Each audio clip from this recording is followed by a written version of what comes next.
আমাকে ওই চেয়ারে বসানো হয়েছে। ওইগুলো দেখার পরে আজকে ফেসবুকে পোস্ট করলাম, আওয়ামী লীগ যারা করবে এখনো পর্যন্ত ওই জালিমদের পক্ষ যারা নিবে, এখনো পর্যন্ত যারা এই গুম খুন গণহত্যা নির্যাতন নিপীড়ন আলেমদের উপর জুলুম, আলেমদেরকে নির্যাতন করে ফাঁসি দিয়ে মেরে ফেলা, আলেমদের দাড়ি ধরে টেনে হিচড়ে নিয়ে যাওয়া, এত জুলুমের পরেও এদের আমি ব্যক্তিগতভাবে আমি সিদ্ধান্ত নিয়েছি এদেরকে বয়কট করা। সমাজে আমি বলি আপনারা সামাজিকভাবে এখনো পর্যন্ত তারা তওবা করে ফিরে আসবে না, এদেরকে সামাজিকভাবে বয়কট করুন। এদের বিবাহ দিতে যাবেন না, এদের সাথে সন্তান বিয়ে দিবেন না, এদের জানাজায় পর্যন্ত শরীক হবেন না।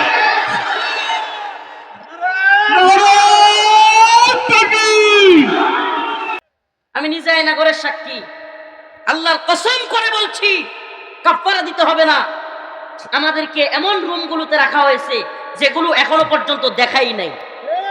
আজকে যেগুলো দেখছেন তার চাইতে ভয়াবহ রুম আছে, তার চাইতেও ভয়াবহ। আমি পোস্ট করছি ফেসবুকে, এক বদমাইশ লিখছে, হুজুর আপনি লিখলেন ছোট ছোট ঘর, এখানে তো 10 জন থাকতে পারবে, বিরাট বড় রুম। এরা এক একটা শুয়ের মতো চুকায় চুকায় খালি পয়েন্টে পয়েন্টে ভুল ধরার চেষ্টা করবে। আরে বেটা, যেই রুম নিয়ে নির্যাতন করতো একতো দুইটা এক রুম না, দুইটা কি না, এক হাত বাই দেড় হাত এতটুকু কবরের মতো যেই রুমগুলোতে, এই যে টেবিলটা যেমন দেখতেছেন না, টেবিল, এই টেবিলটা এখান থেকে ওই যে লোকটা ওই ক্যামেরা এতটুকু লম্বা, ছবিগুলো ভাইরাল হয়েছে, পারলে দেখিয়েন। এমন একটা রুমে মানুষজনকে বছরের পর বছর রাখা হইতো। র‍্যাব 1-এ আমি সেই রুমে ছিলাম। এই এতটুকু রুমের মধ্যে রাখা হইতো। এই রুমের মধ্যে পায়খানা, এখানে খাওয়া, এখানে নামাজ, এখানে গোসল, এখানে সব, কোনো পর্দা নাই। আপনি যেখানে পায়খানা করবেন কোনো পর্দা নাই, উঁচু কোনো ধরনের দেয়াল নাই, এখানেই এখানেই পায়খানা করতে হবে আপনাকে। আল্লাহর কসম করে বলছি, তবু এই আওয়ামী লীগ জাহেলরা, এই জালেমরা এখনো পর্যন্ত এগুলোকেও মিথ্যা বলতেছে। কত বড় নির্লজ্জ আর বেহায়া এদের প্রতি! কি করবেন আপনি এদের প্রতি আফসোস করা ছাড়া? আল্লাহ পাক বলেছেন, খতামাল্লাহু আলা কুলুবিহিম, আল্লাহ এদের অন্তরে সিলমোহর মেরে দিয়েছে। ওয়া আলা সামঈহিম, এদের কানের মধ্যে আল্লাহ সিলমোহর মেরে দিয়েছে। ওয়া আলা আবসারিহিম, এদের চোখের মধ্যে আল্লাহ সিলমোহর মেরে দিয়েছে। এরা দেখেও দেখবে না, শুনেও শুনবে না। অনেক ভুক্তভোগী, আমি তো শুধু নিজে দেখছি এমন না, অনেকের সাথে কারাগারে গিয়ে কথা বলছি, অনেক ভুক্তভোগী। একটা চেয়ার আছে, এটাকে বলে ইলেকট্রিক শক। চেয়ারের নাম কি? ইলেকট্রিক শক দেওয়া হয়। এই চেয়ারের মধ্যে যাদেরকে বসায়া চেয়ার দেওয়া হয়েছে, আমার অনেকের সাথে কথা হয়েছে, অনেককে দেখেছি এই চেয়ারে শর্ট দেওয়ার কারণে সুস্থ স্বাভাবিক একটা মানুষ, অনেক জ্ঞানী বিচক্ষণ মানুষ কারাগারের ভিতরে পাগল হয়ে গেছে।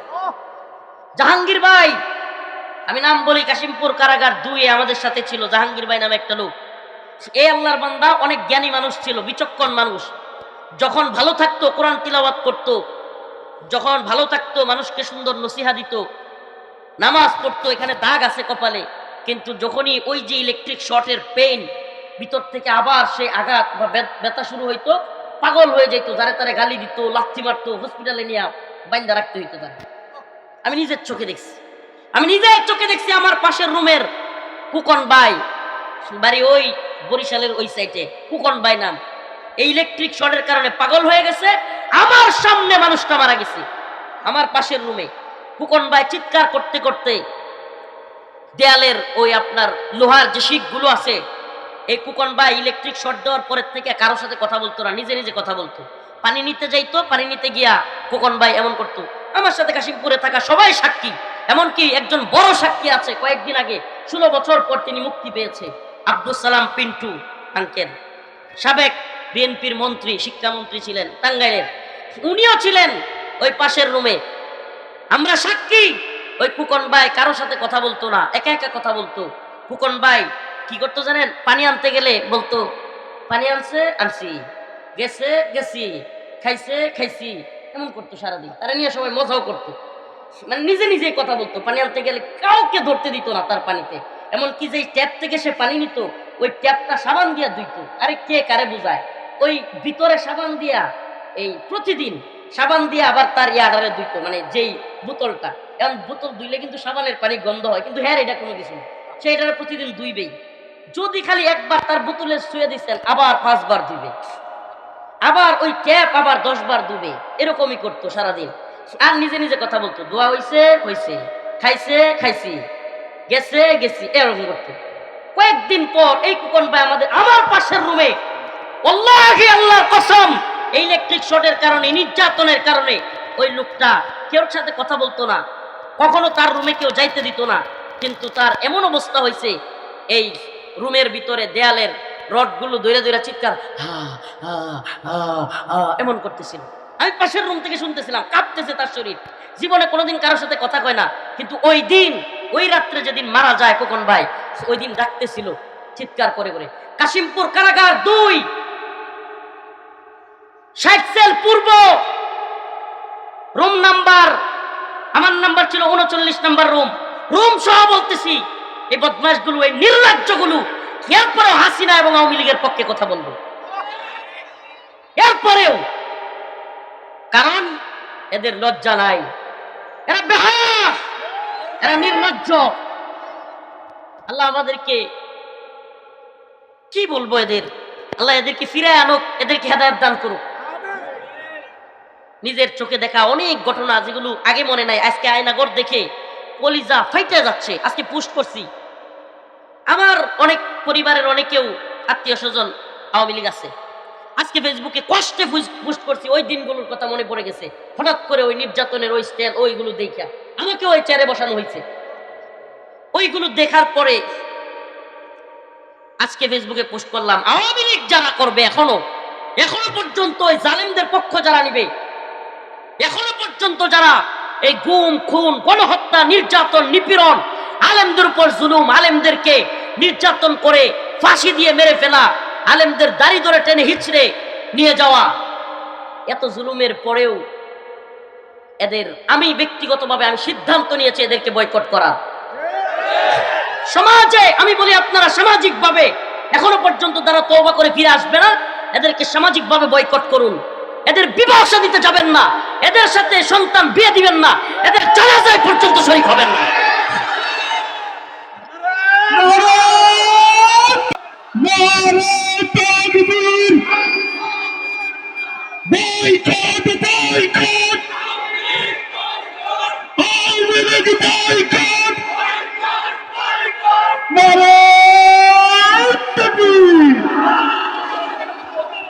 একটা কথাও যদি মিথ্যা বলে থাকি, এই সকল জনতার সামনে বলে গেলাম, আল্লাহর কাছে যেন আমার বিচার হোক। আর কি বলবো, আর কি বলবো? আল্লাহ, আপনি আমার বিচার করিয়েন যদি কোনো কথা মিথ্যা বলে থাকি। আমি নিজে একজন রাজ সাক্ষী, আমি নিজে ছিলাম, আমি নিজে ভুক্তভোগী। র্যাব 1-এর গুলো আরো নৃশংস। আমি চিৎকার করে করে পাশের রুম থেকে মানুষের আওয়াজ শুনতাম, কান্নার আওয়াজ, আমি নিজে শুনছি। আল্লাহি কসম, আল্লাহর, কাফারা দিতে হবে না। এরপরে ওই মিথ্যাবাদীরা মানে একটা সুই বের করবে। কি এখন কি বলে এই নির্লজ্জ বেহায়ারা?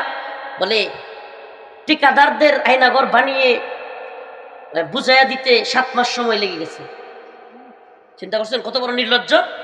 এরা বুঝতেছে না, ডিজিএফআই এর মতো, র্যাবের মতো পাওয়ারফুল বাহিনীগুলো, সরকার পরিবর্তন হয়ে গেলে ওই বাহিনীর সব লোক কি মারা গেছিল? তো এরা কি পাওয়ারফুল না? তো এরা বুঝায় দেয় নাই। এমনকি এরা যে শয়তানিটা করছে, আজকে ওপেন বলি, বিভিন্ন জায়গায় নতুন নতুন আপনার ঘরগুলোতে কিছু কাজ করে ফেলছে। মানে ঘরগুলো আগের হালতে রাখে নাই, কিন্তু আগের হালতে না রাখলেও বিল্ডিং তো আর ভাঙতে পারে নাই, জায়গাগুলো তো আর ভাঙতে পারে নাই। ব্যারিস্টার আরমান আজকে দেখলাম কাঁদতে কাঁদতে বলতেছে, এই যে এই রুমে 8 বছর আমার রাখছিল। এভাবে পিছনে আমাদেরকে কি করতো জানেন? আমাকেও এভাবে পিছনে এভাবে হাত বাঁধতো, রুমের মধ্যে থাকা অবস্থায় আপনার চোখের মধ্যে এভাবে কাপড় দিয়ে রুমে এভাবে ফেলে রাখতো, পিছনে হাত দিয়া। আর খাবার দিত সময় খুলে দিত, কিংবা জিজ্ঞাসাবাদের সময় চোখ খুলে দিত।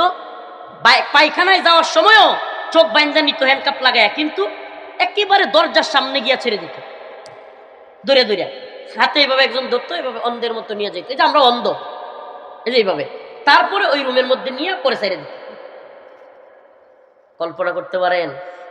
এমন নির্যাতন নিপীড়ন। আরে র্যাবের এই যে কিছুদিন আগে র্যাবের ডিজি সরাসরি স্বীকার করছে, হ্যাঁ আয়নাগর ছিল, গুমকুন হয়েছে, স্বীকার করলো। প্রিয় ভাইরা আমার, প্রিয় উপস্থিতি, প্রিয় হাজিরিন, এই কষ্টের কথাগুলো কেন বলছি জানেন? আমরা শুধু একটা দলের বিরুদ্ধে বলছি না, আল্লাহ না করুক নতুন কোন জালেম যেন এদেশে পয়দা না হয়, নতুন কোন হাসিনা কিংবা নতুন কোন আইনাগর যেন এদেশে কেউ তৈরি করতে না পারে। আবার আরেকটা মিস গাইড এরা করতেছে জাতিকে, এটা অনেকে ভুল বুঝবেন, আমরা যদি বাঙ্গায় না দিই, আমরা তো ভুক্তভোগী, আমরা তো জানি। অনেকে মনে করতেছে আইনাগর মানে সুনির্দিষ্ট একটা ঘর, না একটা ঘর না, কিন্তু বিষয়টা বুঝবেন। ডিজিএফআই এর একাধিক আয়নাগর আছে, র্যাবের একাধিক আয়নাগর আছে, ডিবির আয়নাগর আছে, সিটিটিসির আয়নাগর আছে। এই জন্য এক একজনের তত্ত্ব এক এক রকম হবে। এরা এটা দিয়েও গুজব ছড়াবে, কিরে এক একজনের কথাই দিয়ে মিলে না, বলবে কি বলবে না? কিন্তু আসলে সমস্যাটা কোথায়? সমস্যাটা হলো দেশের বিভিন্ন জায়গায় আয়নাগর আছে। আয়নাগর মানে একটা ঘর না। জেল মানে কি একটা জেল? বলেন না, জেল মানে কি একটা জেল? কারাগার মানে একটা ঘর নাকি? গাজীপুর জেলা কারাগারও কারাগার, কাশিমপুরও কারাগার, কেরানীগঞ্জ কারাগার, হাই সিকিউরিটিও কারাগার, সব কারাগারই তো কারাগার। এরকম আয়নাগরও কিন্তু একটা ঘর না। আয়নাগর কি না? বলেন না, আয়নাগর কি না? আজকে বুঝে নেন এই কথাগুলো, অনেকদিন বলি নাই, দীর্ঘদিন। আয়নাগর মানে একটা ঘর না। আয়নাগর র্যাবের আছে, আয়নাগর ডিবির আছে, আয়নাগর সিটিডিসির আছে, আয়নাগর ডিজিএফআই এর আছে।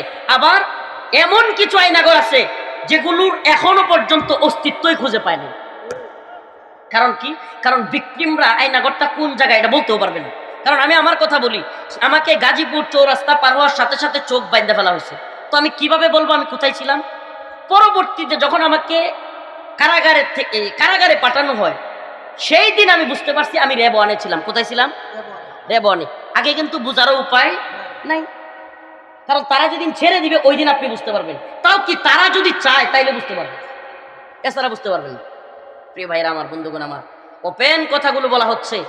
আমাকে বলেন না, সরকার পরিবর্তন হয়ে গেছে দেখে একটা নিজেরও তো সম্মান আছে, ইজ্জত আছে, বাহিনীগুলো কি বিলুপ্ত হয়ে গেছে? তো ডিজিএফআই তারা যে স্বীকার করলো আয়নাগর ছিল, র্যাব স্বীকার করলো আয়নাগর ছিল, এদের কি বদনাম হয় নাই? হ্যাঁ কি কন? তারা কি যদি মিথ্যা হইতো তাহলে দিত? বিশ্ব মিডিয়ায় প্রচার হবে না যে বাংলাদেশের ডিজিএফআই আয়নাগর রাখতো?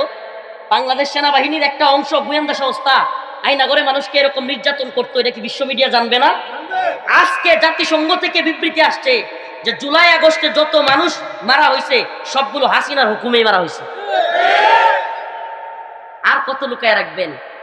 আর কত নির্লজ্জতার বেহায়াপনা করবেন? আরে সূর্যের আলো যেমন সত্য, ওই চাঁদ যেমন সত্য, এই আয়নাগর ছিল, গুমকুন হয়েছে, এগুলো সত্য। তোদের মতো চামচিকারা, ওরে চামচিকা না, বাদুর বাদুর বাদুর নাকি সূর্য উঠলে নিজের যে ইয়াড়া থাকে না ওটা দিয়ে লুকায় লায়, মানে সূর্য নাই। বাদুরে সূর্য লুকাইতে চাইলে সূর্য কি লুকায় থাকে? বান্দর নিজের চোখ লুকাইতে পারে, কিন্তু পৃথিবী থেকে সূর্য লুকাইতে পারবে? এই বাদুরের দল, চামচিকার দল, তোরা নিজেদের চোখকে ডাকতে পারবি, কিন্তু আল্লাহ পাক যেগুলো সত্য সেগুলোকে গোপন করতে পারবি না। কোনটা কথা কইলেই ধরে নিয়ে আইবেন, একের মাইরে এখনই শেষ করে দিব। আমার আজ খুব আছে অনেক, আজকে আমার যেই পরিমাণে খুব, একটা রাও করলেই ধরে নিয়ে আইবেন, ওটার পিডামো আমি। আল্লাহ মাফ করুন আমাদেরকে। হাসিনার সময় আমরা পরোয়া করি নাই বেটা, হাসিনার সময় কোনো নির্যাতন গুম খুনের ভয়ে চুপ থাকি নাই। আর আজকে কলিজারা ফাইটে যাচ্ছে। আজকে আমার এক মামুরে আমি বলে দিছি যে আমার সাথে সম্পর্ক রাখতে হলে, কথা বলতে হলে ওপেন ঘোষণা দিতে হবে অনলাইনে যে আমি আর জীবনে কোনোদিন আওয়ামী লীগ করবো না। ঘোষণা না দিলে আমার আম্মারে বলছি, আম্মা তোমার বাইরে বলে দাও আমি আর জানাজায় পর্যন্ত যাবো, সরাসরি বলে দিচ্ছি। কারণ যারা কিনা এই জুলুম নির্যাতনের এখনো পক্ষে দাঁড়াবে, এরা দেশের দুশ্মন, এরা জাতির শত্রু, এরা জাতীয় গাদ্দার। প্রিয় ভাইরা আমার, বন্ধুগণ আমার, ফাইদা রাকিবু ফিল ফুলক দাআউল্লাহ মুখলিসিনা লাহুদ্দিন ফালাম্মা নাজ্জাহুম মিনাল বার ইযা হুম ইউশরিকুন। আমি আবারও বলতেছি, আয়াতের আলোচনায় যাওয়ার আগে কোনো বদমাইশের যদি সংশয় থাকে পারলে আমার কাছে আসিস।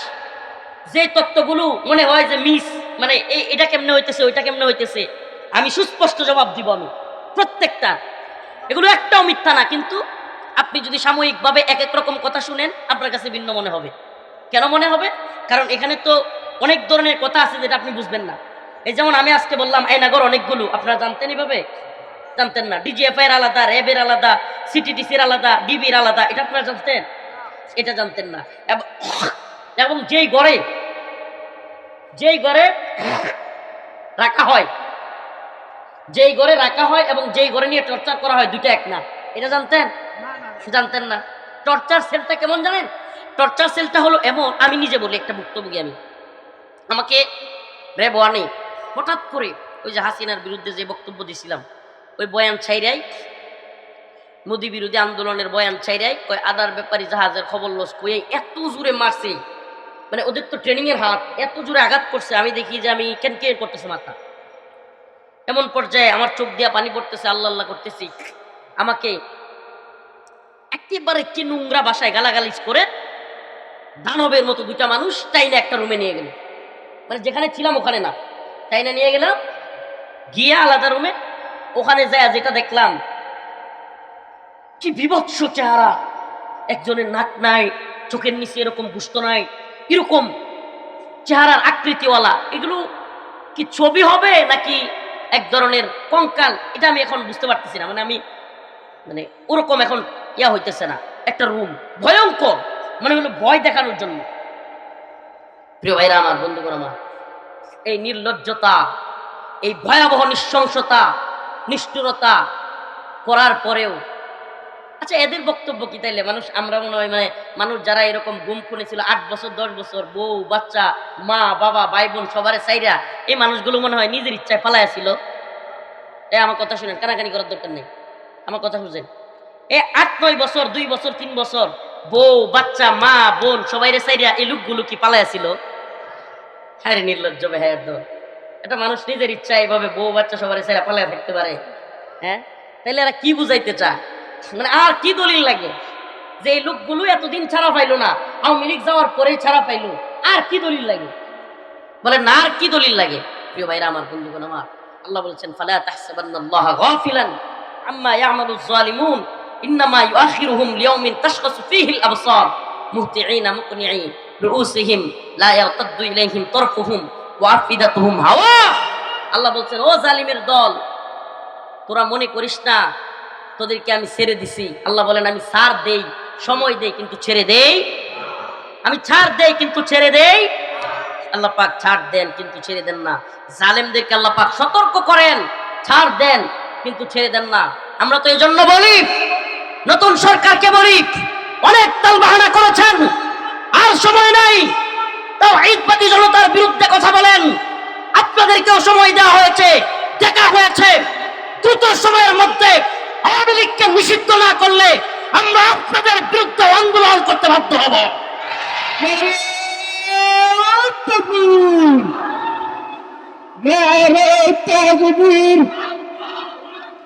আওয়ামী লীগের দালালেরা হুঁশিয়ার সাবধান, ভারতের দালালেরা দিল্লি না ঢাকা, ঢাকা ঢাকা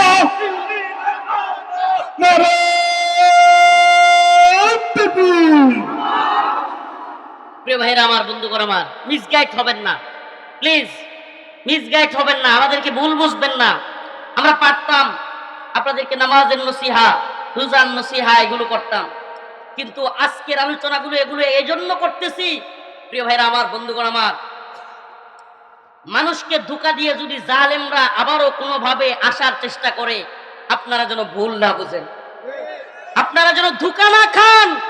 আল্লাহর পক্ষ থেকে আমরা যেহেতু এই নির্যাতনের শিকার হয়েছি, আমাদের দায়িত্ব, আমাদের কর্তব্য তাদের জুলুমগুলো আপনাদের সামনে বলা, আপনাদের কাছে বলা। এরা বলবে হুজুররা ওয়াজ নসিহত কোরআন হাদিস কয় না, খালি রাজনৈতিক কথা কয়, এরা পুশ পুশ দিবে পুশ। আমি বলি তুই কোরআন হাদিসের কি বুঝিস? জালেমদের বিরুদ্ধে কথা বলা সবচাইতে বড় উত্তম আমল, জালেমদের বিরুদ্ধে কথা বলা উত্তম জিহাদ। আজকে যে সমস্ত জালেমরা আমাদের উপর জুলুম করেছে, এখনো পর্যন্ত জুলুম করার প্ল্যান করছে, গাজীপুরে একটা ছেলেকে দেখলাম কুপাইছে, আজকে সেই ছেলেটা মারা গেছে। এই 9টার সময় তার জানাজা, চলে 9টার সময়। ছেলেটার নাম মনে হয় করিম না কি না, আবুল কাসেম। ছেলেটাকে মেরে ফেলছে। এখনো পর্যন্ত আওয়ামী লীগের চিহ্নিত কিছু লোক, তাদের কমেন্ট দেখলাম, কয় উইকেট মাত্র একটা পড়ছে। নাউজুবিল্লাহ, কি নৃশংসরা দেখছেন, কি কয়, মানে তারা আরো মারবে, তারা এদেশের সব মানুষকে প্রয়োজনে মেরে ফেলবে, তবুও তাদের দরকার ক্ষমতা। হায় আফসোস, হায় আফসোস, তুমি কাকে মারছো, তুমি কাকে মারছো? যেই প্রতিবেশীর উপর তুমি আঘাত করো, ক্ষমতার জন্য যাদেরকে মেরে ফেলতে বলো, দিন শেষে তুমি মারা গেলে তারাই তোমার জানাজায় শরীক হয়, দিন শেষে তারাই তোমার খাটিয়া নেয়, দিন শেষে তারাই তোমার লাশ বহন করে, তারাই তোমার কবরে গিয়া সময় দেয়, আর তুমি তাদেরকে মেরে ফেলো। ওই নেতা ওই নেত্রীর কথাই তুমি চলিও না, ওই নেতা ওই নেত্রীর কথাই মানুষের উপর নির্যাতন করিও না, যে তোমাকে রেখে পালিয়ে যায়। তোমার তো শিক্ষা হওয়ার কথা, তোমাকে রেখে পালিয়ে যায় এমন মানুষের জন্য তুমি প্রতিবেশীর উপর আঘাত করো। আল্লাহ এদেরকে বুঝ দান করুক, বলেন আমিন। আমি আয়াতে কারিমা পড়েছিলাম, فَإِذَا رَكِبُوا فِي الْفُلْكِ دَعَوُا اللَّهَ مُخْلِصِينَ لَهُ الدِّينَ فَلَمَّا نَجَّاهُمْ إِلَى الْبَرِّ إِذَا هُمْ يُشْرِكُونَ। আল্লাহ রাব্বুল আলামিন বলেন, এমন কিছু লোক আছে, فَإِذَا رَكِبُوا فِي الْفُلْكِ, যখন সমুদ্রের মধ্যে উত্তাল ঢেউ শুরু হয়ে যায়, ওই উত্তাল তরঙ্গের মধ্যে যখন নৌকা ডুবে যাবে অবস্থা, তখন তারা দাউল্লাহ, আল্লাহকে একাগ্র চিত্তে ডাকে, মুখলিসিনা লাহুদ্দিন, আল্লাহকে একনিষ্ঠতার সাথে ডাকে। কিন্তু যদি আল্লাহকে একনিষ্ঠতার সাথে দায়িকা যদি পার হয়ে যাইতে পারে, নৌকা যদি ওপারে গিয়া পার হয়ে যায়, ফালাম্মা নাজ্জাহুম ইলাল বার ইযা হুম ইউশরিকুন, কিন্তু যখন নৌকা ওপারে চলে যায়, সে বিপদ থেকে উদ্ধার হয়ে যায়, তখনই আল্লাহর নাফরমানি শুরু করে। নাউজুবিল্লাহ, নাউজুবিল্লাহ। তো আমরা কি বিপদ থেকে উদ্ধার হয়ে আল্লাহর নাফরমানি করব? বলেন না, করব? বিপদ থেকে উদ্ধার করেন কে? টাকা নাই পয়সা নাই, হঠাৎ করে চাকরির ব্যবস্থা করে দেন কে? ঘরে খাবার নাই, খাবারের ব্যবস্থা করেন কে? তীব্র গরমের মধ্যে হঠাৎ করে বাতাসের ব্যবস্থা করেন কে? সুবহানাল্লাহি ওয়া বিহামদিহি। যে আল্লাহ সবকিছু দেন, সেই আল্লাহর সাথে নাফরমানি আমরা কি করব? এটা কখনো যেন না হয়। মুমিনের কাজ আল্লাহর সাথে নাফরমানি করা নয়।